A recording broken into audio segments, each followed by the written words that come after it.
ঠাকুর মশাই,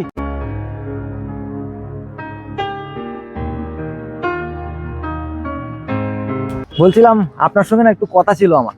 হ্যাঁ বলো, কি কথা? মানে কথাটা হলো, আমার মনে একটা প্রশ্ন আছে। আমি এরকম অনেক লোককে জিজ্ঞেস করেছি, কিন্তু কেউ আমাকে উত্তরটা দিতে পারেনি। প্রশ্ন? কি প্রশ্ন বলো?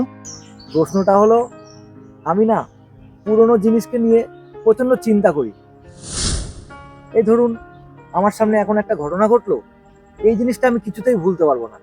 এর স্মৃতি আমাকে সবসময় তাড়া করে বেড়াবে। দয়া করে যদি আপনি আমাকে এর উপায় বলে দেন, তাহলে খুব ভালো হয়। এর উপায় তো আছে আমার কাছে। ঠাকুরমশাই, আপনার কাছে এর উপায় আছে?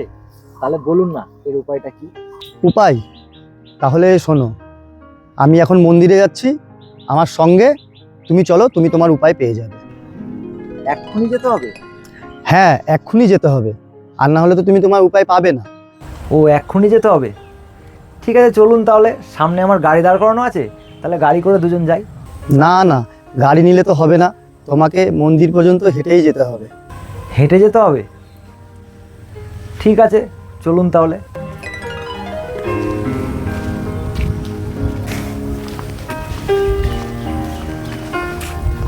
কি হলো ঠাকুরমশাই, দাঁড়িয়ে পড়লেন কেন? ওখানে ওই পাথরটা দেখতে পাচ্ছ? পাথর? হ্যাঁ, ওখানে তো একটা পাথর পড়ে আছে। যাও, ওই পাথরটা গিয়ে তোলো।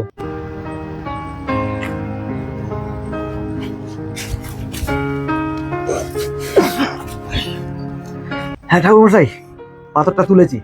এবার তুমি আমার সঙ্গে চলো। পাথরটা নিয়ে যেতে হবে?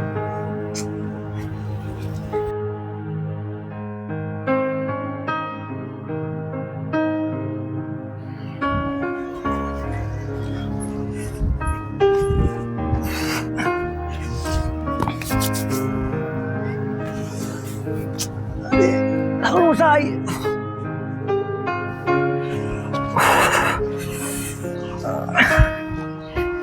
ঠাকুরমশাই, আর কতটা যেতে হবে?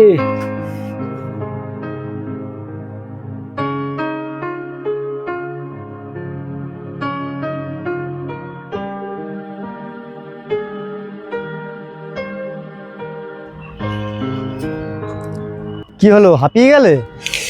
আরে ঠাকুরমশাই, অবস্থা আমার খুব খারাপ। এত ভারী একটা পাথর আমাকে সাথে করে নিয়ে আসতে বললেন। তাহলে তো পাথরটা ওখানেই রেখে দিতে পারতে। কিন্তু ঠাকুরমশাই, আপনিই তো আমাকে বললেন পাথরটাকে সঙ্গে করে নিয়ে আসতে।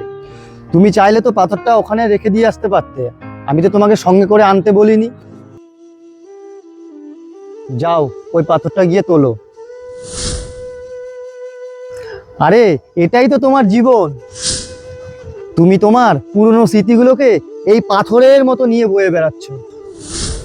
তুমি তোমার জীবনে যদি সবসময় পুরনো কথাগুলোই ভাবতে থাকো, তাহলে তো এইভাবেই তোমার জীবন কেটে যাবে। তুমি যদি সুখে থাকতে চাও, তাহলে তোমার পুরনো স্মৃতিগুলোকে এই পাথরের মতন ফেলে দিতে হবে। আশা করছি তাহলে তুমি তোমার প্রশ্নের উত্তর পেয়ে গেছো। তাহলে আমি আসছি, ভালো থেকো।